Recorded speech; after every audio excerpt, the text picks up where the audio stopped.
Merci, monsieur le maire. Juste un mot avant, quand même, sur.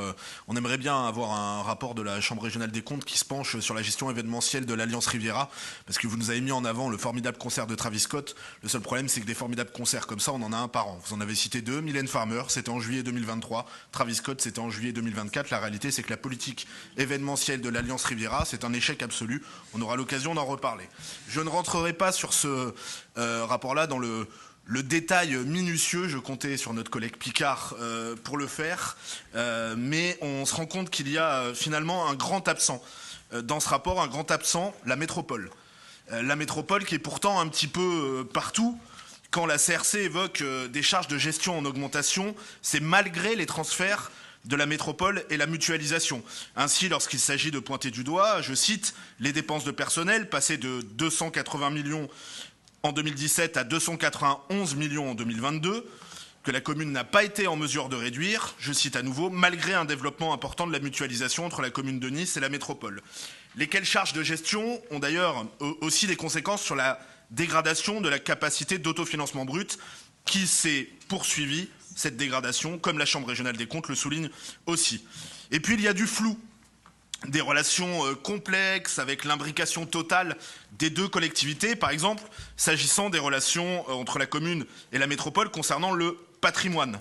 Je cite là aussi la liste des logements concédés pour nécessité absolue de service, ainsi que leurs bénéficiaires, ce qui pourrait nous rapprocher de certains sujets évoqués par M. Picard, leurs bénéficiaires et tout cela montre qu'au fil des mobilités des cadres de service ou du cabinet entre la commune et la métropole, ça bouge beaucoup quand même, les baux passent de l'une à l'autre entité en faisant l'objet d'un nouveau contrat, ce qui complexifie, c'est toujours la CRC qui le dit, le suivi des concessions et ajoutant la mise à disposition de ces biens pris à bail témoigne de la complexité des flux financiers entre la commune et la métropole. Même la CRC ne s'y retrouve plus.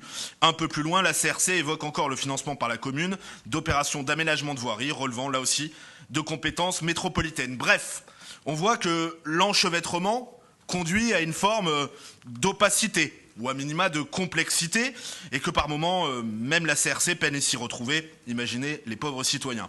Au fond, on en arrive à se demander s'il est encore juste d'avoir un rapport uniquement sur la gestion de la ville et si tant les observations que les recommandations, ainsi isolées, ont finalement encore du sens.